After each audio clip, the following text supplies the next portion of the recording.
specifically being a young man too, I think is the group that's getting left behind. And not even just like for me anecdotally, I'm saying statistically as well.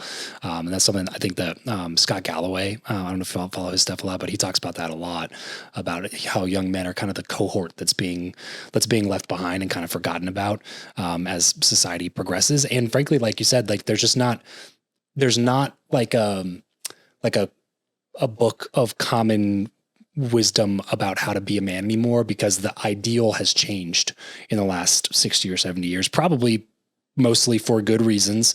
But maybe overcorrected, maybe pendulum shifted the other way. And it's been like a trashing of masculinity and masculine values, which also is not a good thing, nor is it productive for society. And arguably it's actually the worst possible thing for the mental health of young men who want to be some of these like kind of traditional masculine values, and that they should strive for. And they've mixed the culture, I think, has kind of mixed the downsides with the upsides, and like just called it masculinity and labeled the whole thing as toxic. And then all of a sudden it's like, if you display any characteristics of masculinity, any traits of being a man, then like that's inherently toxic. It's like, that is not what this should be. Like we've far overcorrected on this. Yeah. You said it really well. I mean, there was too much machismo, and a little bit, men did have this patriarchy that probably didn't include women the way that it needed to in the past. Right.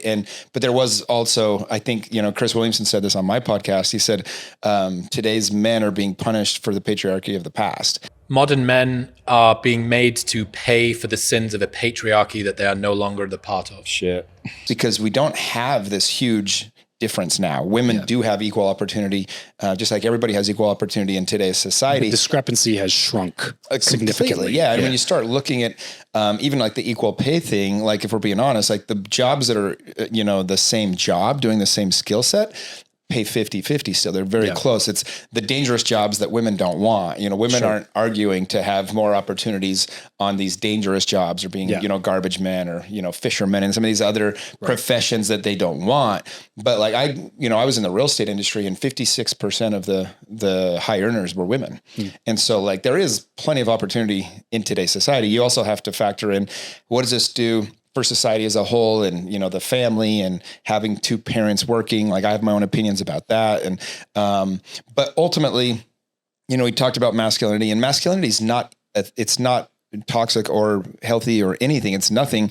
It's just a thing. It's like a knife. Like a knife can save your life. A knife can help you eat your meat. A knife can help you build something that can save lives or make beauty or whatever else, right? But it also can be used to kill somebody. And so masculinity itself isn't toxic, but there is this world that we live in, and there's toxic behaviors and there's toxic people. And so when they fall underneath that, that's where it kind of gets this bad rap. Yeah. But yeah, I mean, you want to be afraid of a world with a lot of masculinity. I mean, try one without any, because it's the weak men that really do terrible things. And I always say, it's like this world went to shit when all the people that were bullied as kids got the power through technology. And that's where I really think we have a lot of problems in society today, just because strong, healthy men that raise strong daughters, and, they believe in being, vulnerable and authentic, and living in integrity, and that's what society needs more of. And the other problem that we have is, you used to be raised by a neighborhood. You used to be raised by extended family and some of that. And the way that things are today, we don't, in America at least, and in most first world countries, you don't see that as much. And, you see these Filipino or, these Latin communities and some of these islander communities. And, they still have that where, you step out of line, your uncle or aunt's going to give you the backhand. Mentality. I think that is a big piece of what's missing in today's world for men. I know for me, when I was younger, we both share, the same, that we left a church that we were, raised in. But one of the things that I really loved about being raised in a church is, I had these different male leaders, and I learned a lot from these guys. I remember there was 3 guys in particular. They were like our scout leaders, and dude, they took us on the coolest trips. And at the time I did not appreciate it. We'd go whitewater rafting and climbing and biking and overnight, 4 or 5 days camping and doing these cool trips. And now that I'm adult and I'm older, I'm like, man, these guys had real world problems. They were my age now when they were doing that. Right. And they took that time and they were pouring into these random kids they didn't even know. They took time off work to go do more work. Yes, dude. And I was a little shit, dude. I didn't deserve it, man. I was like, I remember thinking back now, I'm like, oh my gosh, I made their life a living hell. And they didn't complain. They didn't yell at me. They weren't making any money. Abuse me, dude. They just like were trying to help. They really were. And that is what makes society as great, is when everybody just kind of lifts where they stand. You know, everybody kind of does their best part. Men do men things, women do their thing. Right. We need the balance of the masculine and the feminine. Like, you know, we need men to be able to be tapped into both their masculine and their feminine, but live in their masculine. We need women to be able to tap into their masculine and feminine, but live in their feminine. Yeah. You know, we need the nurturers, but we also need, you know, you need the guy to just, you know, go and make shit happen and get stuff done and you know, and have that caring nucleus of a family. Yeah. We've kind of conflated too many terms, you know what I mean? And mixed the good ones with the bad ones, and then label it all as bad. And then we want to throw the whole thing away. And then you're left with these, you know, the fringe, you know, red pill, Andrew Tate type masculine model, because you have a bunch of young men who are starving to be told that it's okay to be a man. Yes. That it's okay to like be aggressive. That's okay to be ambitious. That it's okay to want more. That it's okay to like have these feelings. It's that okay you're having. To talk shit with your buddies and laugh at the ridiculousness of life. You know, I got a couple of buddies that I'm super tight with, and when we get together, I mean, it's a different conversation. Right. And it's hilarious. And we can just be free. You're not worried about being judged or what's going to be being said. Canceled. Nobody cares what color you are, what your eco status is, you know, like how much money you have. Like we're just homies. We're just hanging out, bullshit and having a good time. And, you know, and that's really what young men, to your point, want, is they just want to be men. They want to be, you know that it's okay to just be a guy. So they hear it for the first time from a Tate-like person. And then they start adopting, like I said, this kind of red pill mentality that takes them down this path that pushes them further into being toxic, but then also to like embrace it because it's part, and it's like, well, I don't necessarily agree with all that stuff either. You know what I mean? Like, I think it's probably some sort of mixture of the two of those things. Agreed. But when, like, to your point, when young men don't have any examples, like they would rather go hang out with the Tate person than they would the feminist who's like condemning them for everything about them that feels completely natural to who they are. You know what I mean? And inherently useful and valuable for previous generations.